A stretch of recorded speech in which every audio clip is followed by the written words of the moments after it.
नमस्कार दोस्तों। प्रस्तुत है लेखिका प्रमिला ओबरॉय द्वारा लिखी हुई कहानी मन बहुत प्यासा है। तो आइए कहानी शुरू करते हैं। शाम बहुत उदास थी। सूरज पहाड़ियों के पीछे छिप गया था और सुरमई अंधेरा अपनी चादर फैला रहा था।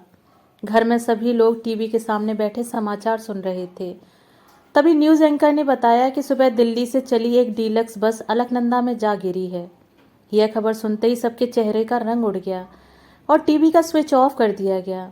मैं नवीन की कमीज थामे सन्न सी खड़ी रह गई। ढेर सारे ख्याल दिलो दिमाग में हलचल मचाते रहे। क्या सचमुच नवीन इज नो मोर? माँ का बिलाप सुनकर आंगन में आसपास की औरतें जुड़ने लगीं। उनमें से कुछ रो रही थीं तो कुछ उन्हें सही सूचना आने तक तसल्ली रखने की सलाह दे रही थीं। बाबूजी ने मेरे डैडी को फ़ोन किया और तुरंत घटना स्थल पर चलने को कहा। मेरी समझ में नहीं आ रहा था कि मैं क्या करूं।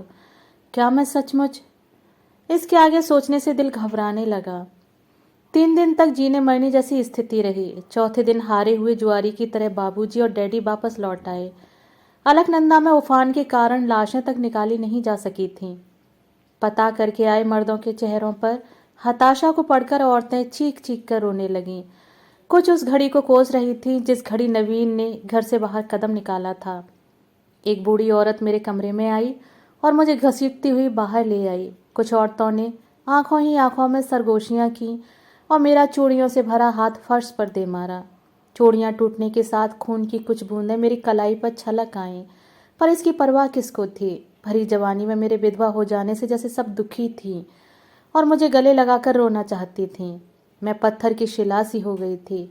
मेरी आंखों में बूंद भर पानी भी नहीं था।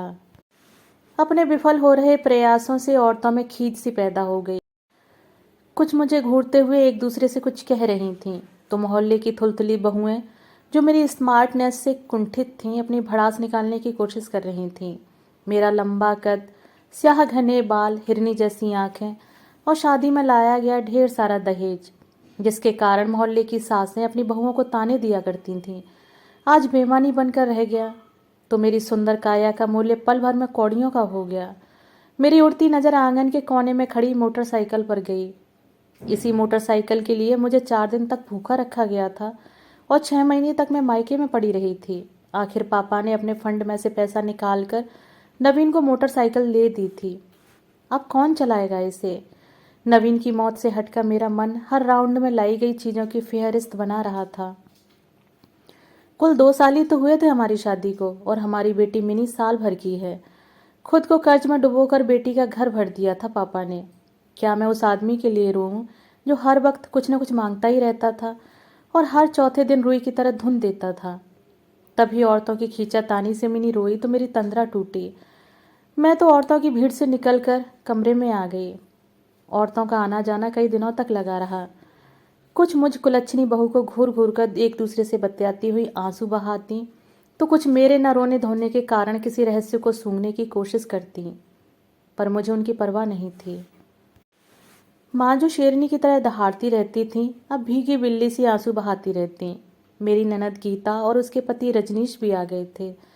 गीता मेरे कमरे के फेरे मारती रहती और एक एक कीमती चीज के दाम पूछती रहती। रजनीश की नज़र मोटरसाइकिल पर थी। गीता को वापस जाना था। रजनीश ने खिसियानी सी हंसी हंसते हुए कहा, भाभी अब इस मोटरसाइकिल का यहाँ क्या होगा, कहो तो मैं ले जाऊं। डीटीसी बसों में आते जाते तो मैं तंग आ गया हूँ। रोज देर हो जाती है तो बॉस की डांट खानी पड़ती है। फिर मोटरसाइकिल पर बैठकर ट्रायल लेने लगा। गीता भी पीछे नहीं रही। भाभी इस कॉस्मेटिक बॉक्स का अब आप क्या करेंगी? आपके लिए तो बेकार है, मैं ले जाती हूँ इसे। कितने सारे तो परफ्यूम्स हैं, इतनी अच्छी चीज़ें इंडिया में कहाँ बनती हैं? आपके पापा का भी जवाब नहीं, हर चीज़ कीमती दी है आपको। क्या संबंध स्वार्थ की कागजी नींव पर टिके होते हैं? यह सोचते हुए संबंधों पर से मेरी आस्था हटने लगी। यह वही गीता है जो बार बार गश खाकर गिर रही थी और भाई की मौत को अभी 4 दिन भी नहीं गुजरे इसने अपना रंग दिखाना शुरू कर दिया। गीता और रजनीश की नज़र तो मेरे लैपटॉप और महंगे मोबाइलों पर भी थी, क्योंकि बाबूजी ने कह दिया था कि मोटरसाइकिल वगैरह अभी यहीं रहने दो, बाद में देखेंगे। गीता ने एक बार झिझकते हुए कहा, भाभी आपके पास तो 2 मोबाइल हैं, वाह कितने खूबसूरत हैं। मैंने जब कोई जवाब नहीं दिया तो वह बोली, मैं तो ऐसे ही कह रही थी। गीता और रजनीश के जाने के बाद घर में गहरा सन्नाटा सा छा गया। माँ और बाबूजी दोनों ही शंकित थे कि कहीं मैं भी उन्हें छोड़कर न चली जाऊं। पर अब कहाँ जाना था मुझे। हालांकि पापा ने मुझे साथ चलने को कहा था, पर मैंने मना कर दिया। बाबूजी का दुलार तो मुझे हमेशा ही मिलता रहा था, पर माँ और नवीन के सामने उनकी एक नहीं चलती थी। पर अब कितना कुछ बदल गया था। थोड़ी भाग दौड़ के बाद मुझे नवीन की जगह नौकरी भी मिल गई। रसोई घर जहाँ मैं दिन भर खटती रहती थी, माँ ने संभाल ली थी। नौकरी पर आते जाते मुझे लगता था कि कई आंखें मुझे घूर रही हैं। दरअसल वे औरतें जिन्हें मुझे लेकर निंदा सुख मिलता था, अब अजीब नज़रों से मुझे देखती थीं।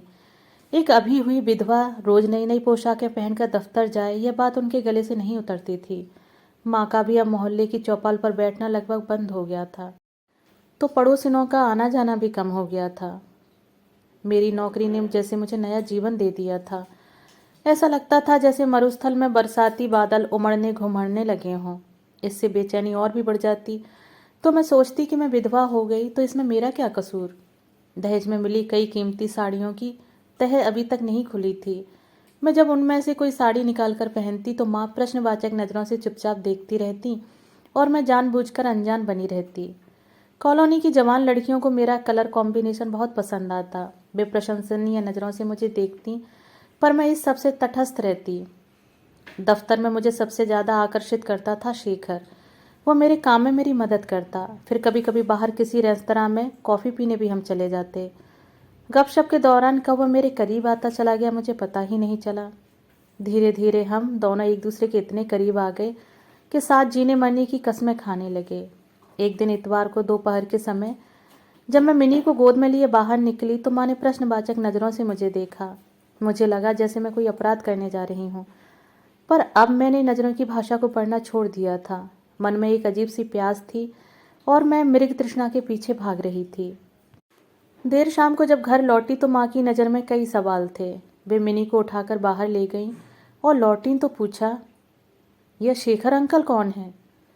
मैं सन्न रह गई। माँ मुझसे ऐसा सीधा सवाल करेंगी यह तो मैंने सोचा ही नहीं था, मगर जल्दी ही मैंने खुद को संभाला और बोली, शेखर मेरे दफ्तर में काम करता है, मॉल में मिल गया था। माँ ने हुंकार भरी और अपने कमरे में चली गईं। देर रात तक माँ और बाबूजी की आवाज़ें कट कट कर मेरे कानों में आती रहीं और मैं दम साधे सुनती रही। साथ में यह भी सोचती रही कि आखिर क्या चाहते हैं ये लोग। क्या मैं सारी उम्र यूं ही गुजार दूं? मुझे अक्सर ऑफिस से आते जाते देर हो जाती। तब बाबूजी मुझे बस स्टॉप पर खड़े मिलते। मुझे देखते ही कहते, मैं यूं ही टहलता हुआ इधर निकल आया था, सोचा तुम आ रही होगी। फिर सिर झुकाए साथ साथ चलने लगते। मुझे ऐसा लगता जैसे मैं कांच के मकान में रह रही हूँ, जरा सी ठोकर लगते ही टूट जाएगा। मैं अपनी ज़िंदगी में आगे बढ़ना चाहती थी, पर बाबूजी और माँ का बुढ़ापा कैसे कटेगा यह सवाल मुझे सालता था। मैं शेखर के साथ अपनी तन्हाई शेयर करना चाहती थी, पर माँ और बाबूजी का बुढ़ापा बीच में आ जाता था। उनकी आंखों का डर मुझे खुलकर जीने नहीं दे रहा था। शेखर कुछ दिनों की छुट्टी लेकर घर गया था। मैं सोच रही थी कि जब वह वापस आएगा तो उससे खुलकर बात करूंगी। उसने वादा किया था कि वह अपने माँ बाप को मना लेगा, इसलिए मैं आश्वस्त थी। लेकिन एक दिन ऑफिस में मैंने अपनी मेज पर एक लंबा लिफाफा रखा देखा। लिफाफा खुला ही था। अंदर से कागज़ निकाल कर देखा तो लगा छनाक से कुछ टूट गया हो।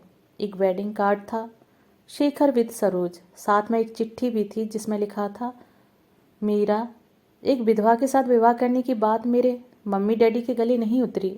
विधवा, उस पर एक बच्ची की माँ।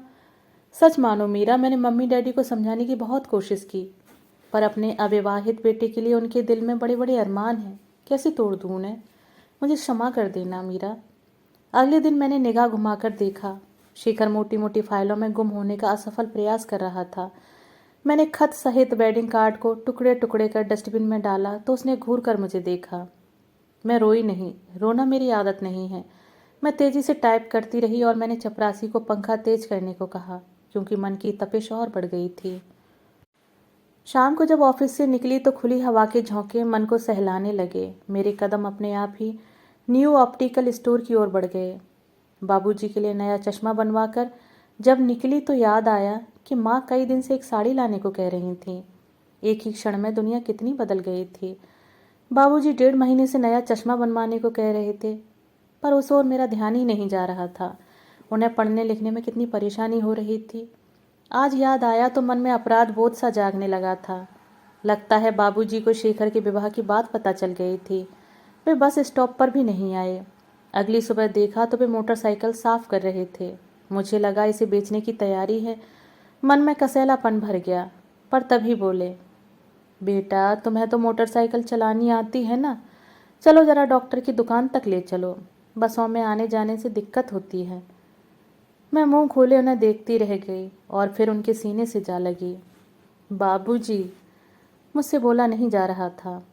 तभी माँ की आवाज़ आई, हाँ, और लौटते हुए बेकरी से एक केक लेती आना, आज तेरा जन्मदिन है ना।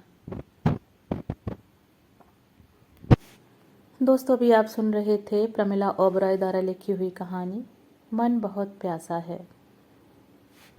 दोस्तों, कहानी आपको कैसी लगी अपने विचार कमेंट बॉक्स में साझा जरूर कीजिएगा। अगर कहानी पसंद आई हो तो वीडियो को लाइक और चैनल को सब्सक्राइब जरूर करें।